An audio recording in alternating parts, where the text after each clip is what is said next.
तर जय श्राम भावांनो. काफी खूप लेट झाला आहे, पण आता या लागेल. तर डे 2 मी वाराणसी. मॉर्निंगला मस्त उडून फ्रेश होऊन आम्ही नाश्त्यासाठी निघालो होतो. हे थोडं एकदम विचित्र असं बघायला मिळालं, पण ते इग्नोर करून आपण समोर जाऊ आहे. तर यार जिथं आम्ही स्टे केलं ना, त्या आसपास नाही का खूप चांगले शॉप्स होते, चाय नाश्ता हे ते. मग एक स्पेशल शॉप सांगतो तुम्हाला. एक डोसावाला जिथं, हा डोसा ट्राय करा तुम्ही. ह्यावाला 50 रुपये पर पीस डोसा आहे. पण ह्या शॉपला भाई 4.4 समथिंग रेटिंग आहे. फॉरेनर्स किंवा आपले जे पण खूप छान नाश्ता हे करतात. तर डेट आपल्याला सुरू होतं मॉर्निंगला. आपण एकदम नाश्ता वाजता हे करून पुन्हा आपण तयारी करून आपण निघतो. आपला प्लॅन होता महात्माचा मंदिर, दुर्गा माती, संकट मंदिर आणि सारनाथ हे प्लेसेस करायचे होते आपल्याला. तर आपण तेच मॉर्निंग उठून आपण आपली रथयात्रा पैदल चालवली. आणि ज्यांना कोणाला गर्लफ्रेंड असेल त्यांनी हे घेऊ शकतात, कारण आपण पाहिलं देत नाही. बनारसमध्ये भाऊ गल्ल्या एवढ्या चांगल्या आहे, त्यात माहीत पडत नाही आपण कसं फिरायचं का फिरायचं. हां, आणि हे वाचून राहा भाई. हे बघताना तुम्ही दृश्य यातून सांभाळून राहा. आणि ॲटोवाला पूर्ण इमोशनल करा तुम्हाला की दादा एवढे नाही एवढे द्या, एवढे नाही एवढे द्या, नाहीतर असं तसं आता नका देऊ, पण सांभाळून राहा. हे बघा भारत माता मंदिर. हे मंदिर तुम्हाला बाकी ठिकाणी बघायला मिळणार नाही. इथे पूर्ण आपल्या इंडियाबद्दल जेवढे बी इन्फॉर्मेशन आहे, मॅप, ते पण साधा नाही आहे दादा. एकदा बघून घ्या. हे श्रीलंका आहे, तिथे राम सेतू आहे आपला. जय श्रीराम. पूर्ण प्रॉपर कोठे किती उंच आहे, कोठे किती डीप आहे, समुद्र वगैरे पूर्ण पूर्ण पूर्ण पद्धतशीरपणे आहेत त्या मॅपमध्ये. ही अशी बिल्डिंग आहे वाली.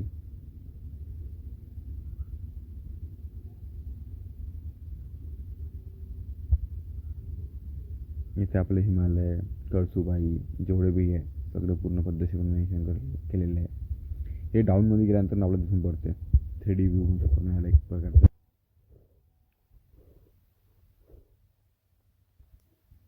हा रस्ता आहे खाली जायचा. ते वरच्याला रोड बंद आहे. आणि हे भारत सेवा संघ. हे बघायला खूप चांगलं आहे. आश्रम आहे एक प्रकारचं, तिथे आपण स्टे पण करू शकतो, बघू शकता. हे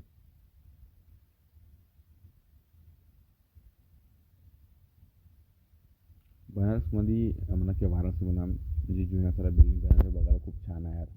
वातावरण पण खूप चांगलं आहे. दुर्गा माता मंदिर आम्ही पोचलो आहोत.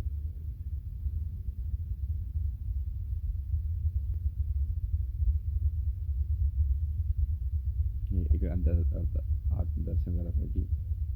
हे मंदिर नाईटला बघायला खूप छान होते, पण आमचा प्लॅन जसा होता त्यानुसार आम्ही पूर्ण मंदिर जेवढे पण होते डेला विजिट करणार होतो आणि दर्शन घेणार होतो. बघू शकतो. नंतर फोन यूज करणं अलाउड नाही आहे, पण हळूहळू तुमच्यासाठी करा लागते. खूप छान डेकोरेशन होतं. माताच्या मंदिर निघाल्यानंतर साईडला गेलं दर्शनाचं खूप चांगलं डेकोरेशन होतं. पूर्ण फुलं पानं त्यांना खूप उत्कृष्ट. आणि हे साईडला झील आहे. नाईटला एकदम मस्त लाईटिंग वगैरे असतात, तर पाहायला खूप छान दिसतात. आणि असं समोर समोर समोर आम्ही बाकी काही काही मंदिर आम्हाला बंद मिळालं, कारण आम्ही मिड मिड आफ्टरनूनला आसपास गेलो होतो त्या कारणास्तव.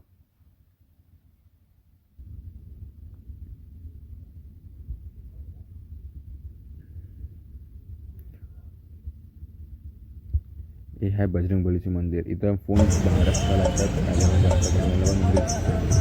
आणि त्यातून आम्ही सारनाथसाठी जायचो, तर आम्हाला तर ॲटोवाल्यांची खूप पसंत आली. तर आम्ही मग स्टेप बाय स्टेप करत गेलो.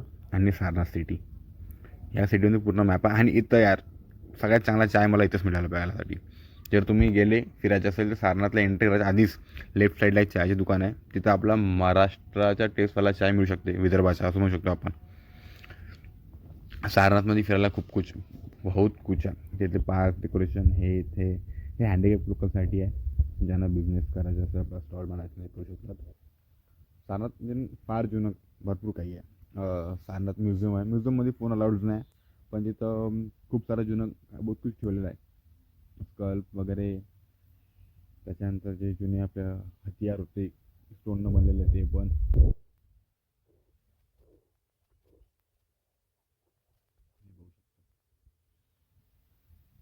खूप छान आहे इकडे. सारनाथसाठी फिरायला पूर्ण एक दिवस लागतो, पूर्ण एक दिवस. तर तुम्ही जर बनारसचा प्लॅन करता तर एक दिवस तुम्ही देऊन द्या काशी विश्वनाथ मंदिरला, कालभैरव आणि गंगा आरतीला एक दिवस पूर्ण. एक दिवस सारनाथला आणि एक दिवस बाकी जेवढे पण टेम्पल्स आहेत, जे दुर्गा माता मंदिर, संकटमोचन मंदिर आणि खूप सारे अजून हे बघू शकतात.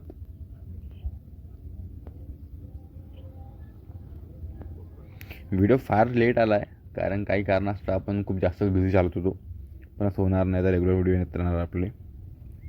हे आमचे सूरज भाऊ याच्या आधीच्या व्हिडिओ बघायला असेल आणि पुढच्या व्हिडिओ तुम्हाला बघायला मिळून जाणार नाही. मौन प्रार्थना चालू होते यांची. हे बगीचा आहे, खूप आम्ही आराम करतो इथं कारण चालू फिरू थकलो होतो, त्यामुळे थोडा रेस्ट करून घ्यावं. खूप सारा आम्हाला ट्रॅव्हल करायचं होतं. फक्त एकच अडचण असतो दादा, जेव्हा पण तुम्ही सारनाथ म्हणा की कुठे फिरता ॲटोवाल्यापासून पद्धतशीरपणे त्यांची डिमांड खूप भरपूर असते की इतके सोना काही पाहिजे असतं तसं, पण तुम्ही आपलं बार्गेनिंग स्किल दाखवा, पद्धतशीर रेट ट्रॅव्हल करा.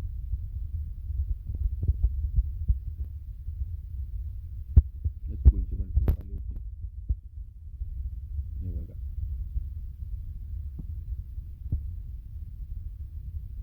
या प्रकारे आपला डे 2 संपतात. हे फिरल्यानंतर आम्ही गेलो रेल्वे स्टेशनला, जेवण वगैरे केलं आणि जेवण करताना थोडं आधी गुगल रेटिंग्स चेक करत जावा, ते करून जेवण करत जावा.